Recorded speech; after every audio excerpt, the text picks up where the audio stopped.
I think Akira's mid as fuck. I have never hit the spacebar this hard in my life. My first reaction was exactly like Joey's, You're dead to me. but with the follow-up defense of Connor. I think it's one of those things where it came out at the time and it Yeah. was a game changer at the time. This spiraled me down to thinking two things. First, maybe I am looking in with rose tinted glasses. And second, how many people who have recently got into anime have actually saw Akira, much less read it. So, out of curiosity, I reached out to some Discord and Reddit mods and requested to start a poll of how many people have watched Akira, and to my surprise, only 20% have watched it. I know this data is from the selected few servers I reached out to. Still, this was shocking for me. Later, checking on my anime list, Akira is ranked at 354, and in popularity, it is 203, which put fire under my ass to rewatch and reread the manga to answer a question which was lurking in the back of my mind. Is Akira still relevant in modern anime? Or rather, should one watch Akira in this day and age? But before tackling that big question, let's see why is Akira regarded so highly and what it did to anime as a medium.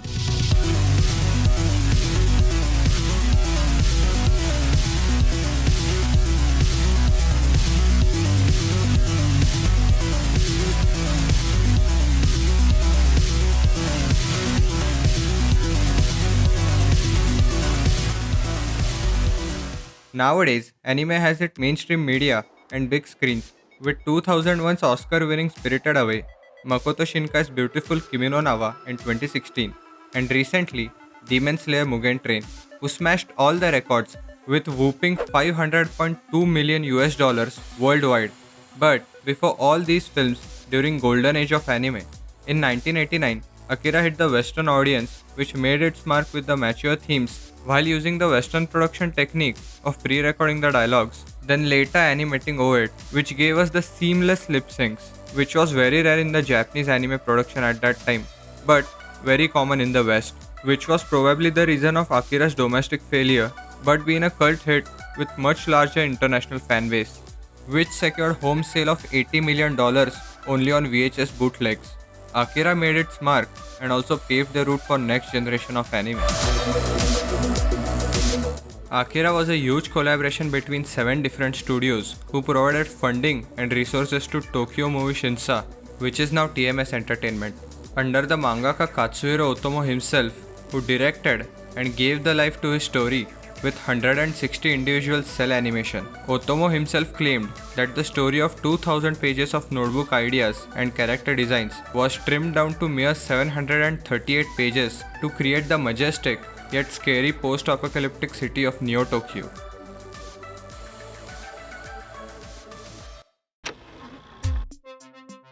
Neo Tokyo is a cyberpunk city where the streets are always dazzling with either neon lights or the fire, where teens are running biker gang and doing drugs. The streets are always filled with protesters and the city is on high alert. The schools are overcrowded where teacher uses force and principal and other adults couldn't give two shits. Where brighter the streets are at night, darker the alleys, where one could get shot or get overdosed and no one would notice. Which means this city is completely fucked and on the verge of collapse. The one scene that conveys it perfectly is this one. まったく近頃の学生ときたら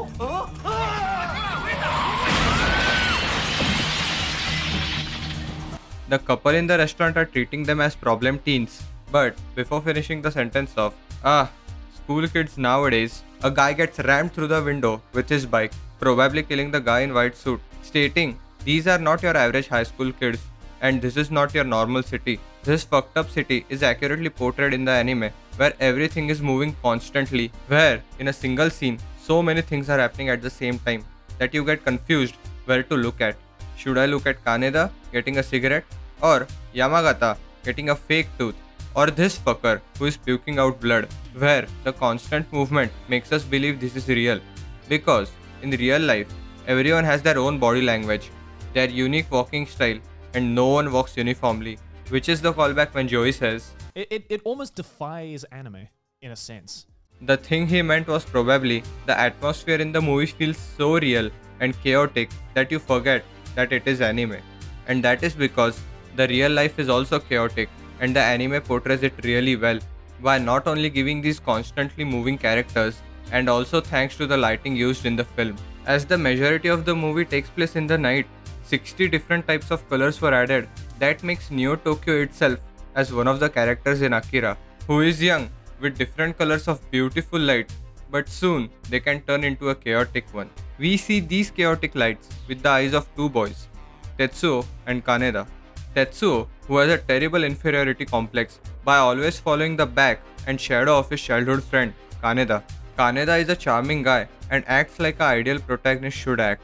He helps a girl who is in distress, looks after his friends, and acts like a comic relief at times, but still, he's an asshole, in the manga at least. When Kaneda is first introduced in the manga, he soon finds out he's fathering a child, and he fucking walks out on her. This scene clearly shows that Kaneda is no hero, but as for the manga, we'll get back to it in a minute. Soon, Tetsuo awakens his latent psychic powers, which changes his perspective drastically, later finding out the destruction of Tokyo 31 years ago was by the hands of Akira himself. And the movie still feels epic even after rewatching today. But as much I am dying to say, fuck you, Gant, you are wrong. I hate to say it, but he's right about this part. It just felt like it kind of just ended. It didn't feel like a complete experience. The story of Akira the film goes from the chaos of city to story between Kaneda and Tetsuo, but the centerpiece of it all felt kind of missing, and that is Akira himself. During the entirety of the movie, we are all waiting for him. At first, thinking he is some kind of weapon, but in the later parts, when we find he is an actual person, the audience is expecting the grand reveal of Akira because the character is so important that the movie itself is named after him. But he never makes his grand reveal. He's shown at the end, barely giving him 15 minutes of screen time. And that is because where the movie ends is actually the proper introduction of Akira himself. In volume 4 of the manga, which was released in 1987, 1 year before the release of the film. The film heavily cuts many important characters who play a major plot changing roles in the manga. This granny with the goggles, the corrupt politician, the Joker who was throw-off villain at the start, and K, the most important piece of puzzle after Akira and Tetsuo himself. The movie is chopped so much that it kind of forgets to explain what Akira is, and you can clearly see that. In the latter half, the story kind of feels patched up together with some speedrun plot, but the argument can be made in the defense of anime too, saying if anime itself did not exist, we would not get the end that we got in the manga. Allow me to explain. The manga of Akira released its first volume at September 14, 1984 and released the final volume at March 15, 1993. That is 6 years after the release of the movie, where one can clearly see the film inspired the author to keep certain characters in the story. For example, the protagonist of the film, Kaneda himself. Kaneda, during the first half of the story, felt like a tag-along character who was even absent during an entire volume, but that was before the release of the film. After his return, it feels like the reins of the story are in the control of Kaneda, and Otomo does that brilliantly. So, Akira the movie and the manga can be said they are completely original, or they are adapted from each other, which form two different stories, making them totally separate from each other. As I said a while ago, the anime does its majority of focus on Tetsuo and Kaneda. The manga, on the other hand, has no main character, or to be specific, none of the characters formally introduced is the main character. It is not Tetsuo, nor Kaneda, nor Kei, and neither Akira himself, but it is the entire city of Neo Tokyo itself. Akira opens up with a massive explosion and devastation. Then we cut to 31 years later, where the city is back on its feet. Throughout the manga, Neo Tokyo is destroyed again and again and again, almost 4 times, and every time the city is destroyed, the people pick themselves up, stand up on their feet, and start over again. That thing is a pattern in anime, or even in Japanese movies for that matter. Take Your Name, Weathering with You, Japan Sinks, or even the Godzilla. In each of these, Japan is teared apart time and time again. Watching them, you cannot neglect the underlying message. Japan has been hit by one of the worst, if not the worst disasters over the years. Whether be it 1945's Hiroshima Nagasaki bombing or 2011's earthquake and tsunami. But every time Japan gets hit, they stand up once again without anyone's help, and that is the most admirable thing ever. Even in the later chapters, when Neo Tokyo is destroyed for one last time, everyone's dear friend America comes to help, but they decline, saying, "This is our matter, we will resolve it ourselves." That might be stubborn, stupid, and borderline insane, but you cannot say that is not commendable. Akira for me initially was about Tetsuo and Kaneda, but as the years went by, I rewatched the film several times, read the manga, reread the manga, and at the end, it was so much more than two boys screaming. Well, it's not like I did not appreciate the Kaneda and Tetsuo scream, but you get it. After rewatching the movie and rereading the manga in preparation to make this video last week, I still laughed at dumb things Kaneda did, got goosebumps at the Teddy scene, and still thought the music was amazing, and most of all, I said, that was epic, once again at the final scene of film and at the last page of the manga. So, to answer your question of should I watch Akira in this day and age? Yes, Akira is a must watch, not because it is a classic or it is outdated but important.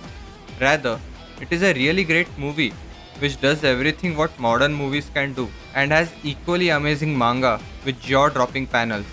For those who have not seen Akira, I highly suggest you to give it a chance. You can take it as a fan of Akira or just some guy who talked about it on the internet. Then, once you have watched it, how about you decide for yourself that did you enjoy Akira and now is the perfect time to watch it, as Akira is celebrating 33 years since the first time it was screened in cinemas. And if you long for more at the end, I highly suggest you to check out the manga. It is fantastic, as you can clearly see from the manga panels. Before closing out, my intention was not to call out the boys. I would have made this video sooner or later, but they did act as the catalyst. So, thank you. Like the video and I will do the Kaneda drift. And that's about it. See ya!